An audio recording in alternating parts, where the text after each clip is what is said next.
श्रीराम समर्थ. श्री गणेशाला, शारदेला, समर्थ सद्गुरूंना, सुतांना, सनकादिकांना, शुकाचार्यांना वंदन करून क्षणभर नामस्मरण करू. श्रीमद भागवत सारामृत कथेचे श्रवण करू. ओम नमो भगवते वासुदेवाय.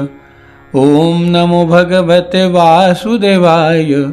ओम नमो भगवते वासुदेवाय. ओम नमो भगवते वासुदेवाय. ओम नमो भगवते वासुदेवाय. गोपाल कृष्ण भगवान की जय. सच्चिदानंद रूपाय विश्वोत्पत्त्यादि हेतवे तापत्रय विनाशाय श्रीकृष्णाय वयं नमः.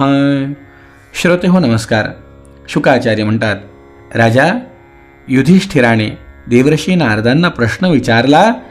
गृहस्थ एतां पदवीं विधिना येन चांजसा याति देवऋषे ब्रूहि मादृशो गृहमूढधीः. माझ्यासारख्या गृहासक्त मनुष्य सहजपणे कोणत्या साधनांनी हे परमपद प्राप्त करू शकेल. त्यावेळेला देवर्षी नारद म्हणाले, गृहेष्वस्थितो राजन् क्रियाः कुर्वन् गृहोचिताः वासुदेवार्पणं साक्षादुपासीत महामुनीन्. राजा, मनुष्याने गृहस्थाश्रमात गृहस्थ धर्मानुसार सगळे कामं करून ती भगवंतांना समर्पण करावी आणि महात्म्यांची सेवा करावी. सवडीप्रमाणे विरक्त पुरुषांबरोबर वारंवार श्रद्धापूर्वक भगवंताच्या अवतारांच्या कथामृताचे पान करीत राहावे.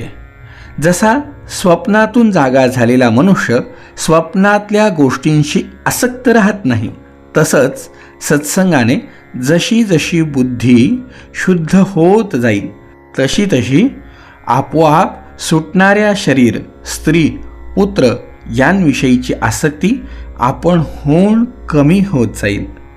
बुद्धिमान पुरुषाने आवश्यक तेवढेच घर आणि शरीर यांची काळजी घ्यावी. अधिक नको, गरजेपेक्षा कोणतीच गोष्ट नको. आतून विरक्त राहून बाहेरून विषयासक्त असल्याप्रमाणे लोकांमध्ये व्यवहार करावा. हे अत्यंत महत्त्वाचं गृहस्थाश्रमातलं वर्तन आहे. बाहेरून असं दाखवायचं नाही कोणाला आम्ही विरक्त आहोत, पण विरक्ती ही आतमध्ये असली पाहिजे.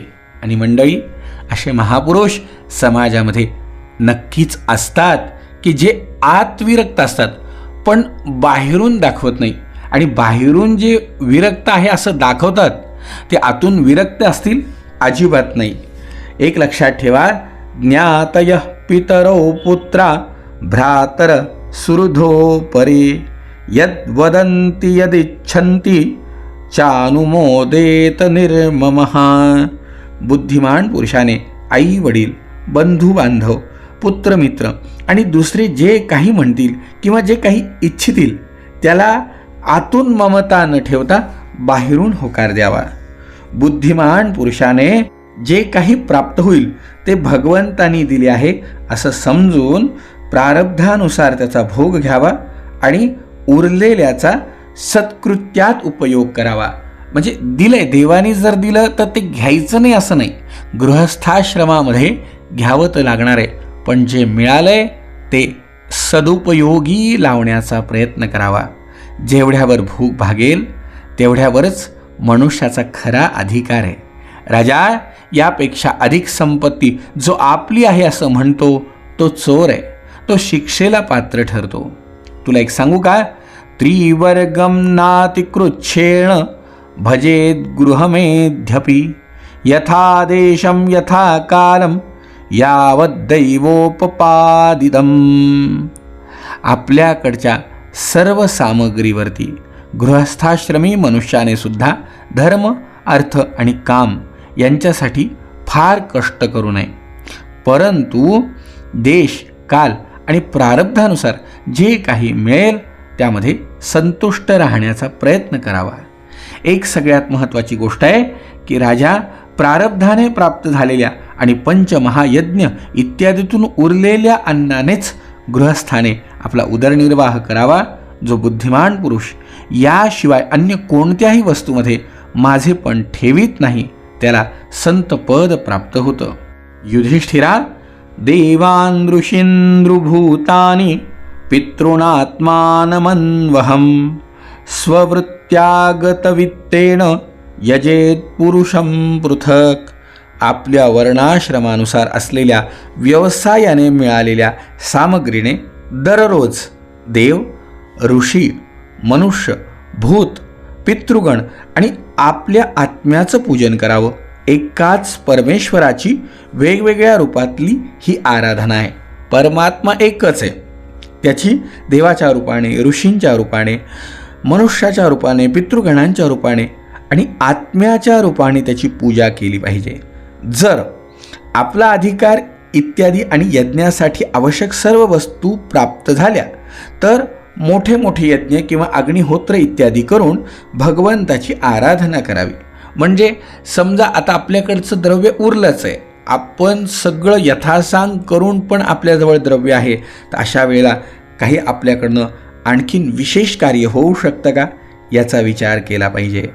राजा, सर्व यज्ञांचे भोगते भगवंत आहे.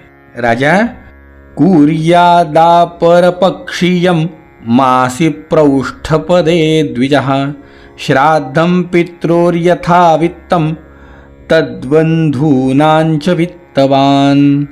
ज्याच्याजवळ ऐपतीनुसार जितकं धन आहे त्यांनी त्याच्या ऐपतीनुसार भाद्रपद महिन्यामध्ये कृष्ण पक्षात आपल्या पितरांचं महालय श्राद्ध केलंच पाहिजे. अनेक वेगवेगळ्या तिथी आहेत. या वेगवेगळ्या तिथींवरती एषु स्नानंजपो होमो व्रतं देवद्विजार्चनम पितृदेवंद्रुभूतेभ्यो यद्दत्तं तद्धनश्वरम. लक्षात ठेवायचं, वेगवेगळ्या महापर्व काळावरती जे काही स्नान, जप, होम, व्रत, देव यथाशक्ती विद्वानांची पूजा केली जाते किंवा जे काही देव, पितृगण, मनुष्य व प्राण्यांना अर्पण केले जाते त्याचे मिळणारे फळ हे चिरकाल टिकणारे असते. म्हणून प्रपंचात आपल्या यथाशक्ती ऐपतीनुसार वेगवेगळ्या पर्वकालांवरती स्नान, दान, जप, होम, व्रत अवश्य केलंच पाहिजे. संस्कार कालो जायाया अपत्यस्यात्मनस्तथा प्रेतसंस्थामृताश्च कर्मण्यभ्युदये नृप. राजा, याचप्रमाणे पत्नीचे पुंसवनादी संस्कार, मुलांचे जातकर्मादी संस्कार, तसंच स्वतःचे यज्ञदीक्षादी संस्कार, प्रेतसंस्कार, वार्षिक श्राद्ध तसंच अन्य मंगल कर्मांच्या वेळी दान केल्यानंतर जे काही पुण्यकर्म केल्या जातं ते अक्षय फळ देणार असतं. जिथे धर्म केल्याने कल्याणाची प्राप्ती होती त्या स्थानांचं मी तुला आता वर्णन सांगणार आहे की त्या स्थानांवर जाऊन जर पुण्यकर्म केलं तर विशेष फळ प्राप्त होतं. त्या भगवंताच्या मूर्ती ज्या ठिकाणी असतील तिथे तप, विद्या, दया, संतर्पण, यथाशक्ती भगवंताची पूजा इत्यादी गोष्टी केल्यानंतर अक्षय पुण्य प्राप्त होऊन कल्याण होतं. ते स्थान तुला सांगतो. सरांसी पुष्करादीनी क्षेत्राण्यर्हाश्रितान्युत.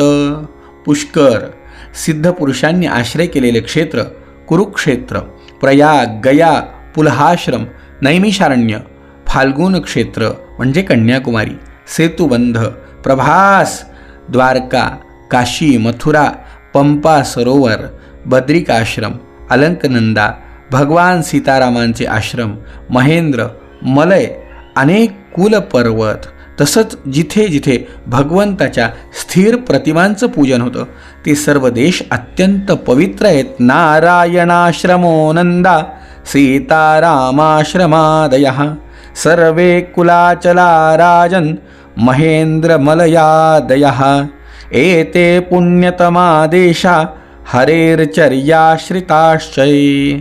या ठिकाणी जे काही पुण्यकर्म करशील ते मनुष्याला 1000 पटीने पुण्य प्रदान करणार आहे. राजा, योग्य कोण याचा निर्णय करतेवेळी पात्रतेचे निकष जाणणाऱ्या विवेकी पुरुषांनी हे चराचर भगवंत स्वरूप आहे त्या एकमात्र भगवंतांनाच सत्पात्र ठरवलंय. एक लक्षात ठेव, मनुष्य, पशुपक्षी, ऋषी, देव इत्यादींचे शरीर रूप नगरे निर्माण केली आणि तेच या नगरांमध्ये भगवान राहिले जीवरूपाने, म्हणून त्यांना पुरुष असं म्हणतात. युधिष्ठिरा, भगवंत मनुष्यादी शरीरांमध्ये त्यांच्या वेगवेगळेपणामुळे कमी अधिक रूपाने प्रकाशमान झालेत. पुराण्यनेन सृष्ट्यानि नृतिर्यगृषि देवताः शेते जीवेन रूपेण पुरेषु पुरुषो ह्यसौ. एक लक्षात ठेव, मनुष्यच अधिक श्रेष्ठ पात्र आहे आणि मनुष्यांमध्ये सुद्धा ज्यांच्यामध्ये तप, योग आणि भगवंताचा अंश आढळतो ते अधिक श्रेष्ठ आहे. तुला सांगू का, खरं म्हणजे पुरुषांमध्येच भगवंत बघण्याची ही परंपरा आहे. पण त्रेतादी युगांमध्ये जेव्हा विद्वानांना आढळलं की मनुष्य परस्परांचा तिरस्कार करतो, द्वेष करतो, अपमान करतो, दृष्ट्वा तेषां मिथो नृणामवज्ञानात्मतां नृप त्रेतादीषु हरेर्चर्या क्रियायैकविभिकृताः. त्यावेळेला लोकांनी उपासनेसाठी भगवंताच्या प्रतिमांची योजना केली. तेव्हापासून पुष्कळसे लोक अत्यंत श्रद्धेने प्रतिमांमध्ये भगवंताची पूजा करतात. पण एक सांगू का, जे माणसांचा द्वेष करतात त्यांना प्रतिमेची उपासना करून सुद्धा फळ मिळू शकत नाही. सगळ्यात महत्त्वाची गोष्ट लक्षात ठेवा. म्हणूनच देवर्षी नारद सांगतायत की माणसांमध्ये परस्पर द्वेष करून भगवंताची सेवा नाही नाही नाही. पुरुषेष्वपि राजेंद्र सुपात्रं ब्राह्मणं विदुः तपसा विद्यया तुष्ट्या धत्ते वेदम हरेस्तनुम. मनुष्यांमध्ये सुद्धा ज्ञानी उत्तम पात्र मानला गेला आहे, कारण तो आपली तपश्चर्या, विद्या, संतोष वगैरे गुणांनी भगवंताचे वेदरूप शरीर धारण करतो. महाराज, हे जे सर्वात्मा भगवान श्रीकृष्ण आहेत त्यांचे श्रेष्ठ देवही ज्ञानी आहेच आहे. ते आपल्या चरणधुळीने तिन्ही लोक पवित्र करतात. म्हणून आवर्जून सांगितलंय की देवाला फक्त मूर्तीत शोधू नका. हां, मूर्तीत नाही असं नाही, पण फक्त मूर्तीतच आहे असंही नाही. देव कुठे? देव आपणात आहे. आपण त्याला बाहेर शोधतो, पण बाहेर नाही हो. अहो, देव मूर्तीत नामावे तीर्थक्षेत्रास ना जावे. देव आपणात आहे, शिर झुकवो निया पाहे. तुझ्या माझ्या जड देही देव भरुनिया राही. देव देव्हार्यात नाही, देव नाही देवालयी. देव चोरून नेईल अशी कोणाची पुण्याई. देव देव स्वये जगन्नाथ. देव जगन्नाथ, देव अगाध अनंत. देव सगुण निर्गुण, देव विश्वाचे कारण. काळ येई काळ जाई, देव आहे तैसाराही. देव देव्हार्यात नाही, देव नाही देवालय. सर्वत्र भगवंत शोधावा युधिष्ठिरा, त्याचं कल्याण आहे.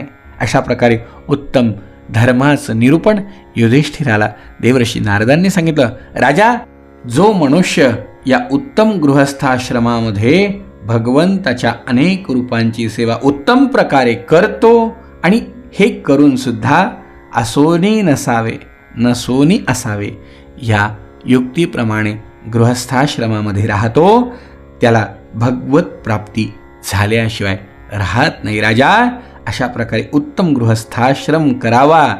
यापुढे आणखीन विशेष तत्वज्ञान काय सांगितलं गेलं ते उद्याच्या भागामध्ये श्रवण करू. जय जय रघुवीर समर्थ.